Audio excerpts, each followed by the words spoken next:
तो वहीं कैबिनेट मंत्री ओपी राजभर से न्यूज़ वन इंडिया ने खास बातचीत की। इस दौरान उन्होंने क्या कुछ कहा है, सुनिए।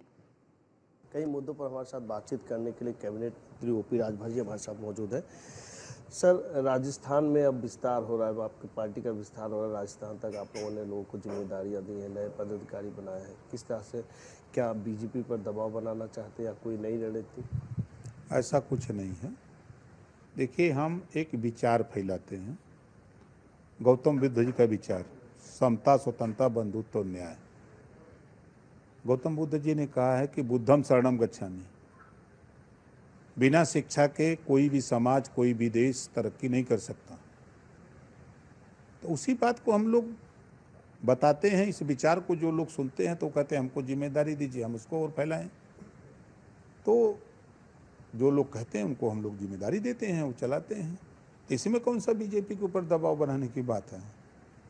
राजस्थान के अलावा और भी प्रदेश में आप? बिहार में है, दिल्ली में है, उत्तराखंड है, छत्तीसगढ़ है, महाराष्ट्र है, तमाम जगहों पर तो लोग मिल रहे हैं। और उस बात को, जो अभी तक शिक्षा से दूर हैं, जो सरकार की योजनाओं को लाभ लेने से दूर हैं, उनको अगर जानकारी दी जा रही तो कौन सी बुरी बात बताई जा रही है? बिहार के चुनाव में आपकी क्या भागीदारी या रणनीति रहेगी? कि एनडीए के साथ हैं, एनडीए के साथ मिलकर चुनाव लड़ेंगे।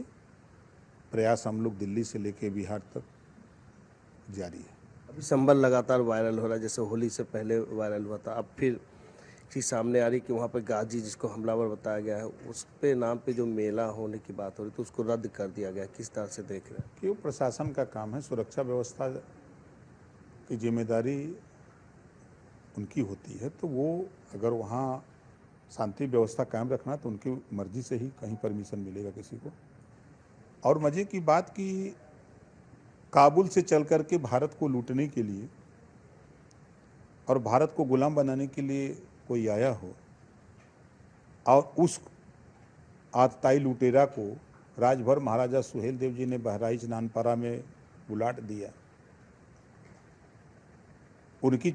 उनका मेला नहीं लगाते हैं, उनकी पूजा नहीं करते हैं, उनके विचार को नहीं फैलाते हैं, जो देश की एकता अखंडता को कायम किया। जो मारा गया बल्कि उनके नाम पे वहाँ पे दरगाह भी। ये विपक्ष के लोग ड्रामा करते हैं वोट के लिए, और कोई बात नहीं है। महाराष्ट्र में हिंसा भड़की हुई है, किस तरह से देख रहे हैं? क्या आपके इस पर क्या प्रतिक्रिया है? देखिए, हम लोग यूपी की राजनीति में हैं। यूपी में हिम्मत नहीं है किसी को कोई कानून अपने हाथ में लेने की कोशिश करता है तो फिर उसके खिलाफ कानून तुरंत कार्रवाई करता है। और वहाँ की सरकार पूरी तरह ध्यान रखी हुई है घटना पर, और जो लोग दोषी हैं उनके खिलाफ कार्रवाई हो रही है। एक आखिरी सवाल है, अखिलेश जी लगातार मुख्यमंत्री योगी आदित्यनाथ को 30 मार्खा कह के संबोधित कर रहे हैं। कुंभ में कह रहे 30 करोड़, 30 लोग, 30,000 करोड़, इसका आंकड़े इसके आगे बढ़ ही नहीं पा रहे। क्या लग रहा है? अब देखिए, उनको बेचारे को कुछ करना तो है नहीं। 20 साल तक, 10 साल बीत गया, अगर उसको जोड़ दें तो 30 साल तक उनको यही करना है और कुछ नहीं करना है। ये थे हमारे साथ कैबिनेट मंत्री ओपी राजभर, जिन्होंने कई मुद्दों पे न्यूज़ वन इंडिया से खास बातचीत की। न्यूज़ वन इंडिया से पंकज मंडल, लखनऊ।